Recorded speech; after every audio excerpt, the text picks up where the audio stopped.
You know, it's really mixed reaction.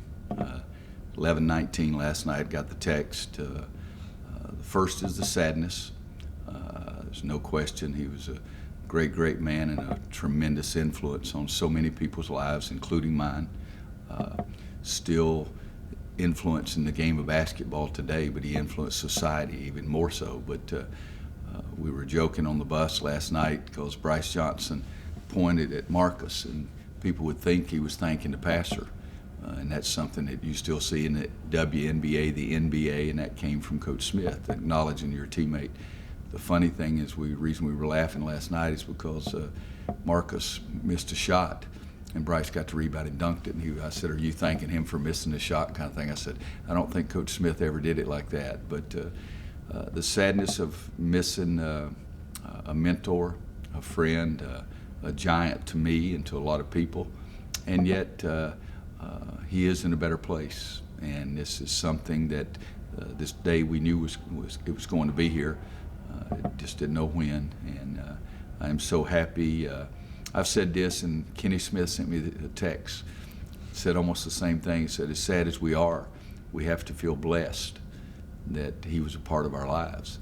And I said that earlier this morning to one of my best friends, is that I'm the blessed guy because he was such a great influence to me. He was special because he was so complex, but he was so simple, and I know that can't be both of those, but he meant so much because he cared about everything. He cared about society. What he did during the civil rights movement here in North Carolina was something that it's gotten credit for, and deservedly so. It wasn't necessarily the proper stance maybe to some people at that time, but it was the right thing to do. He did continually try to do the right thing on and off the court, and yet he was so simple because with the players, he just wanted you to, and the coaches, he just wanted you to give your best. Do the absolute best that you can do, and that was good enough. He used to tell me that if we played really well, he could handle the losing. I said, "Coach, you're a better man than I am. I still want to win," but I believe that he really thought that, and he really felt that. Trying to do the best you could do was enough. You didn't have to do any more. You know, John Thompson, Big John, I should give him the credit for it because he said it first when they were together on the '76 Olympic team. One of the statements I saw when someone had questioned him about Coach Smith, he said that was the greatest gift of all. And I really believe that it's true. And he took me and gave me so much, but it wasn't the material things. He gave me the experience. He gave me the knowledge. He gave me the instruction. He was my mentor. He shared with me everything about coaching that he thought was really special. And when someone shares with you and gives you everything, that's pretty special. Oh, his legacy to basketball is going to stand the test of time. It has already. I think he stopped coaching in '97. Okay, and as I said earlier, you still see people pointing at the passer. You still see people huddling up. You still see people changing defenses. You still see them sharing the basketball. But even more so, he shared that knowledge with other coaches.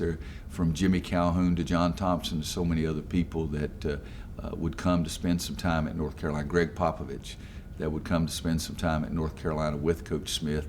So his legacy will live forever. His touch to the game, his fingerprints are on the game. The generation of coaches now, like Mike Krzyzewski, Coach Smith pushed them to be better coaches. Mike Krzyzewski's doing that right now, but he got that from Coach Smith, and that legacy will never leave. And then the other thing to me, as great as I think he was on the court, and you've heard me say this hundreds of times, I think he was the greatest that was ever out there to get people to sacrifice for a common goal, to do the team thing, and not the I, but the we thing.